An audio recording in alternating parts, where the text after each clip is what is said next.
Welcome back to the deep dive. Today we are packing our bags, grabbing our passports, and heading to perhaps the most iconic city on the planet. We're talking about Paris. But, and this is a massive asterisk, we are not just fantasizing about, eating croissants and staring at the Eiffel Tower.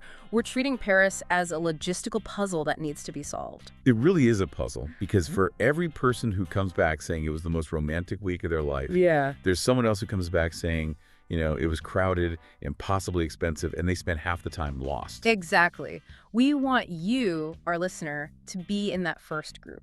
So, to build the ultimate Paris playbook, we've pulled together a really fascinating stack of sources. We have a highly practical, numbers-driven 2025 video guide from Angelica and Aileen Wanders. Oh, they're great. They really break down the costs, which is so rare. They show you the receipts. They really do. We also have a blog post from Petite Suitcase written by a veteran traveler who's been to Paris over 10 times. So she gives us that, that insider perspective. Right. The boutique hotels, hidden gems, the stuff you only find after you've already done tourist traps and moved on. And to round it out, we've got the Essential First-Timers Guide, which covers all those cultural rules, like the bonjour rule that keeps you from looking like a rude tourist. So important. So our mission today is to synthesize all of this into the perfect trip. Let's start with the most stressful part, the setup. When do we actually go? Because everyone says Paris in the spring, but is that actually good advice? It's the classic advice, but you really have to weigh your priorities.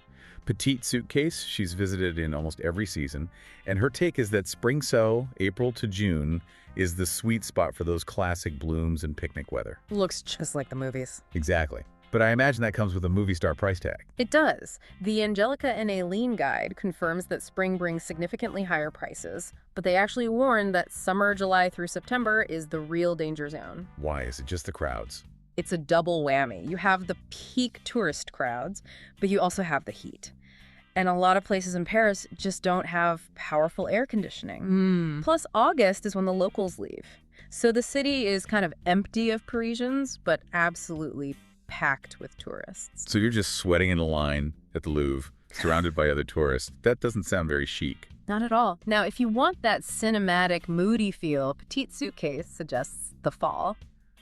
September to November. Ooh, I like the sound of that. You get the golden leaves, the cozy walks. But here's the budget hack from Angelica and Aileen. Winter. December to February. Really? Yeah. It is cold. You'll need a serious coat. But the prices are the lowest of the year, lines are practically non-existent, and you have mulled wine on every corner. Okay, I can get on board with the mulled wine. That sounds like a fair trade-off if you want to save money. Exactly. Okay, so we've picked our dates. We landed at Charles de Gaulle. I feel like this is where the first meltdown usually happens. Yeah. You're tired and a taxi. Taxis are expensive, right? Yeah, incredibly expensive, yeah. And this is where that 2025 guide is invaluable.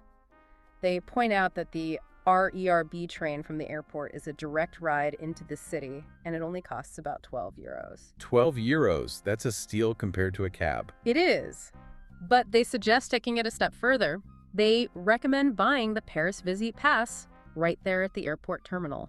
And is that just for the airport train? No, and this is the strategic part. You can get a 5-day pass for roughly 79 euros. Now that sounds like a lot up front. Yeah, 79 euros feels steep when you're standing at a kiosk. But you have to look at what it covers. It's zones 1 through 5. So that pays for your airport transport, plus unlimited travel on the metro, the buses, and this is key, the terrain out to Versailles. Oh, wow. So if you're planning to see the Palace of Versailles, which is a bit of a trek, that's included. Yes. And beyond just the math, they talk about the peace of mind factor. When you have an unlimited pass, you aren't fumbling for change. You aren't stressing at a ticket machine. That friction reduction is worth money, I think. It is, even if you get lost. And let's be honest, you will. You just hop on the next train. It changes the psychology of the trip. That's a good point. And a quick tech tip they mention, don't bother with a bunch of local transit apps. They found Google Maps works amazingly well for real-time schedules there. Good to know. Keep it simple. So we've arrived, we have our pass. Now we need a place to sleep. Yeah. Paris has all these neighborhoods, the arrondissement. How do we even decode that map? Think of it like a snail shell. The districts are numbered 1 through 20, spiraling out from the center. Okay, so how do we choose? Well, it depends on your vibe and your budget. If you want that, I woke up inside a postcard feeling, Angelica and Aileen point to the 7th district. That's Eiffel Tower territory. It is. You get the views, but you pay for them. Expect 120 to 160 euros a night minimum. But if you want something more artsy, they recommend Le Marais, so the 3rd and 4th district. I love the sound of Le Marais. It's fantastic. You know, narrow streets, vintage shops, indie galleries. But for the listener who's really watching their wallet, look at the Latin Quarter in the 5th or near Canal Saint-Martin. You can find places for 75 to 110 a night. Now, Petite Suitcase had some specific hotel recommendations that sounded a bit more curated. Yes, she focuses on the experience. She loves the Hotel Marais Paris Caron de Beaumarchais in the 3rd. It has this very old-world French style. Like chandeliers and everything. Total 18th century vibe. Or if you want a view, she mentioned Hotel Brighton, where she got an upgrade with a view of the Tuileries and the Eiffel Tower. And what was that place with the window ledge? That sounded so movie-like. That was a Hotel Left Bank in the 6th. She described sitting on the window ledge with a glass of wine, just watching the street below. That's a vibe. And for the trendy crowd. She suggests the Hoxton. The Paris location is apparently stunning. Velvet couches in the lobby that are a scene all on their own. Okay, we are checked in. We've dropped our bags on the velvet couch. Now we need to see the city, the itinerary. I feel like everyone tries to do too much in Paris. That is the #1 mistake. Petite Suitcase is very clear on this. You could spend a year in Paris and not see everything. Don't try to cram it all in. But you have to see the Eiffel Tower. It's non-negotiable for a first-timer. You do. But there's a smart way to do it. The sources all agree. Don't just go and stand in line to go up. Why not? Because once you're on the Eiffel Tower, you can't see the Eiffel Tower in the skyline. Plus, the lines are just horrendous. That makes sense. Angelica and Aileen suggest a picnic at the Champs de Mars, the big park at the base. Grab a baguette and cheese and just look at it. That sounds much better. What about museums? The Louvre is obviously on the list. It is, but here is a critical note that ruins so many trips. The Louvre is closed on Tuesdays. Oh, wow. I feel like that is a trap waiting to happen. It is. Imagine planning your one cultural day for a Tuesday. And Versailles is closed on Mondays, so you really have to puzzle piece your week together. And the Louvre is just massive. You can't pop in. No. Angelica and Aileen highly recommend the museum pass. It's about 59 euros for 2 days and covers the Louvre, Versailles, and about 50 other sites. And that lets you skip the ticket line. Generally, yes. You skip the ticket line, though you still have to do security, but it saves hours. However, if you want to avoid the Louvre crowds entirely, Petite Suitcase has a great alternative strategy. What's her pick? She prefers the Musée d'Orsay for Impressionism. It's in a converted train station, so the building itself is just a masterpiece. And didn't she have a timing hack for that one? Yes. Go on Thursday nights. It's open late until 9:45. Most tourists go in the morning, so Thursday night is quieter, moodier, just more pleasant. I like that. Now, one thing that came up in the Angelica and Aileen video was the Seine River cruise. I always thought those were total tourist traps. It's funny you say that because I think a lot of people assume that, but the consensus is don't skip it. Seeing the architecture from the water gives you a totally different perspective. But they were specific about which one to take, right? Right. You can take a budget cruise for 17 euros. That's fine. But they insist the best value is actually the dinner cruise. Really?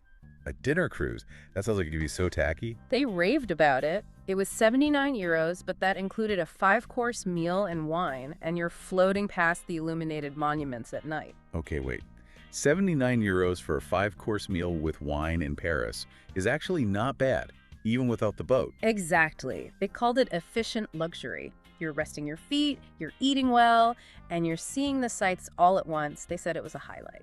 Speaking of highlights, were there any hidden gems mentioned? Places that aren't on every top 10 list? Angelica and Aileen highlighted the Petit Palais. It's free to enter, which is key for the budget. The architecture is stunning, and there's a garden cafe inside that looks like a fairy tale. Free is my favorite price. And Petite Suitcase mentioned the Musée de l'Orangerie, specifically for Monet's water lilies. She said the beauty of it just leaves you speechless. Wow. Okay, we have walked, we have cruised, we have seen art. I am starving. Let's talk food. Yes.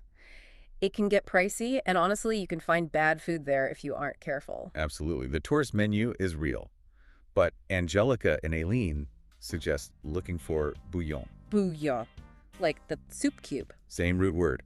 Historically, they were workers' cafeterias. They've made a huge comeback. Beautiful spaces, but they serve classic French comfort food for rock-bottom prices. Give me some numbers. You can get steak frites for 10 to 15 euros, French onion soup for 5 euros. That is cheaper than a burger in most U.S. cities. And it's the real deal. You have to try the classics, like a croque monsieur. And of course, crepes from a street vendor for 4 or 5 euros are a perfectly acceptable lunch. Now, Petite Suitcase had some very specific foodie recommendations, too. She did. She swears by a place called Michelin in Le Marais. Now, this is interesting because it's Israeli-French fusion.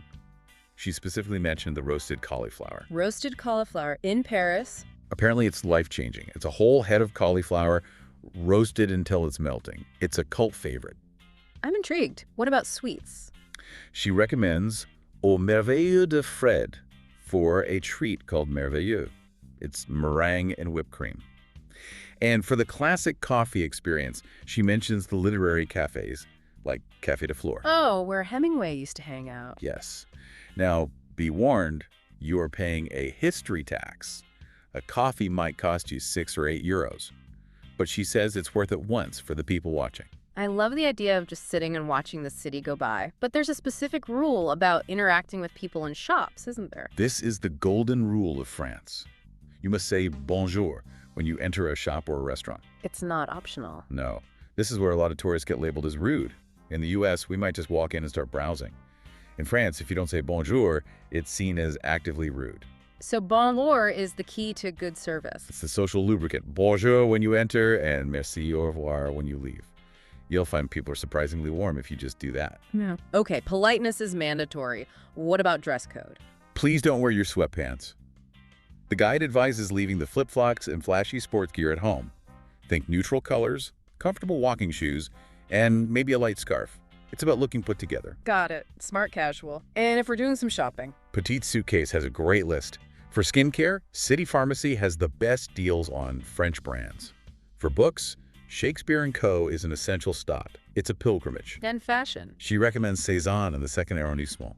She calls it the cool girl brand. And for just gawking at beautiful things, you go to the department stores like Galeries Lafayette. Okay, but we have to talk about the bottom line. What did Angelica and Aileen's 5-day trip actually cost? This was fascinating. They broke it all down. Excluding flights, the total came to roughly 598 euros per head. 598 for 5 days. That includes the hotel. Yes.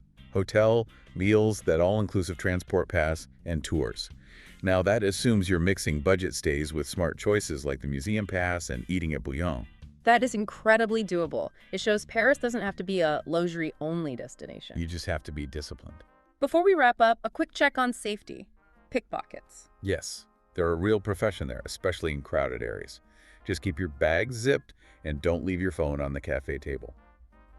Also a good tip. Tap water is safe to drink, so you can save money by refilling a bottle. Smart. So let's unpack what this all means. I think the big takeaway here is balance. You have the Emily in Paris fantasy, but to actually enjoy that, you need the Angelica and Aileen reality check, knowing the Louvre is closed on Tuesdays, knowing which pass to buy. And listening to the Petite Suitcase philosophy of just slowing down. Exactly. Her point that you can't see it all is liberating. If you try to check every box, you'll be miserable. The real magic happens when you stop rushing.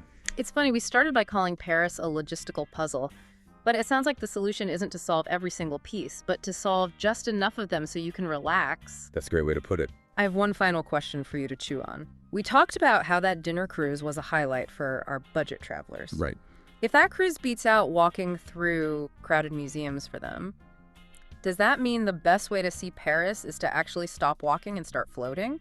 Is the passive experience sometimes better than the active one? That is a provocative thought. Maybe we're all trying too hard on foot. Sometimes you just have to let the city come to you. Something to think about for your next trip. Thank you for listening to this deep dive on the Ultimate Paris Playbook. We will see you next time.